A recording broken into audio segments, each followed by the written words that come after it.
मित्रसेन दयाल जी। राधे राधे जी। राधे राधे महाराज जी। महाराज जी आपके चरणों में कोटि कोटि प्रणाम। महाराज जी, सीता राम चरण रति मोरे, अनुदिन बढ़ी हूँ अनुग्रह तोरे। महाराज जी, सीता राम जी के चरणों में प्रेम कैसे प्राप्त हो महाराज जी?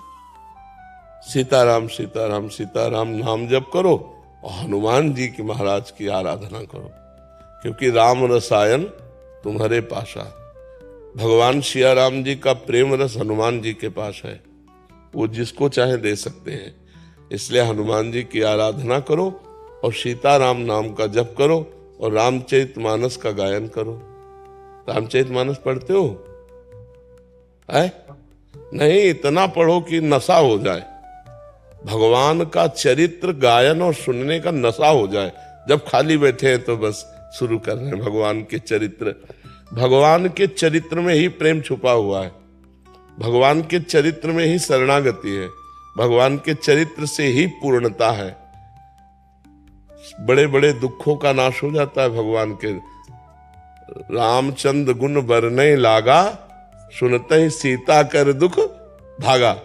भगवान का जब हम चरित्र वर्णन करते हैं तो हमारा सब दुख नष्ट हो जाता है। सिया जी के दुख का कौन भगवान का यश वर्णन करने लगा? इस लंका में कौन आकर अमृत शब्द उच्चारण करने लगा? रामचंद्र गुण वर्णय लागा, सुनते ही सीता कर दुख भागा। तो भगवान के पावन चरित्रों का गायन, रामचरितमानस तो सरल भाषा में वेद है। हर सिद्धांत, हर चाहे भक्ति, सांख्य योग, कर्मयोग, व्यवहार, धर्म, सब कुछ रामचरितमानस में विराजमान है। और अपने हिंदुस्तान में तो हिंदी भाषा आती ही है, तो इतनी सरल भाषा में, अवधी भाषा में है कि सबको समझ में आ जाता है।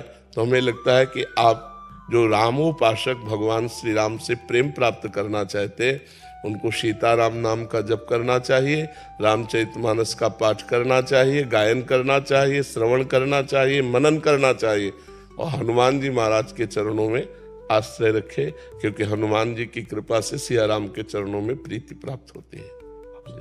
गौरव कुशवाहा जी, मेरठ से। जय श्री राम।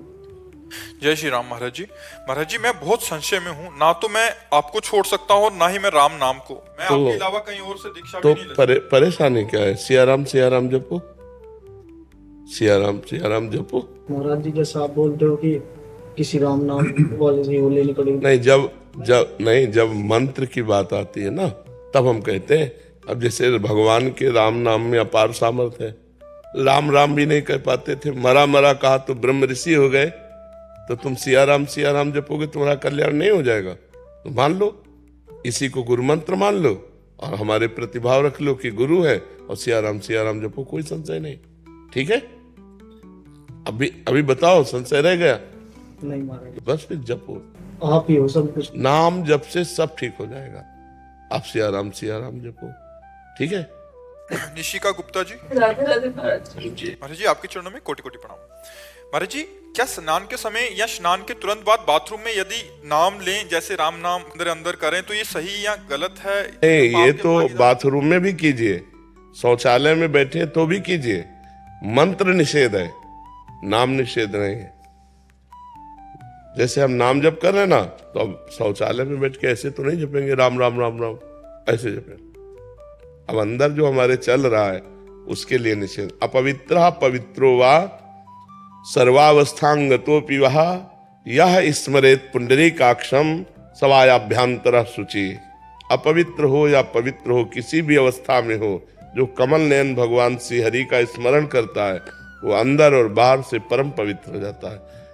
शौचालय और बाथरूम में हम मंत्र नहीं जप सकते कैसे भी, लेकिन नाम जप कर सकते हैं। नाम हर समय, हर मान लो शौचालय में दिल फेल हो गया, हार्ट अटैक हो गया, तो क्या करेंगे? तो हम वहां भी राम राम, हरि हरि, राधा राधा नाम जप करते हुए शौच क्रिया आदि से निवृत्ति, स्नान आदि करके जब बाहर आए तब मंत्र जपने लगे। बाथरूम में अंदर अपवित्र दशा में नाम और पवित्र अवस्था में मंत्र जपने लगे। स्त्रोत आदि कुछ पाठ कर सकते हैं महाराज जी? स्त्रोत आदि कुछ पाठ कर सकते हैं? नहीं, आवाज नहीं, मौन। स्नान करते समय यमुनाष्टक है, गंगाष्टक है, ऐसे पवित्र अष्टक का पाठ किया जा सकता है।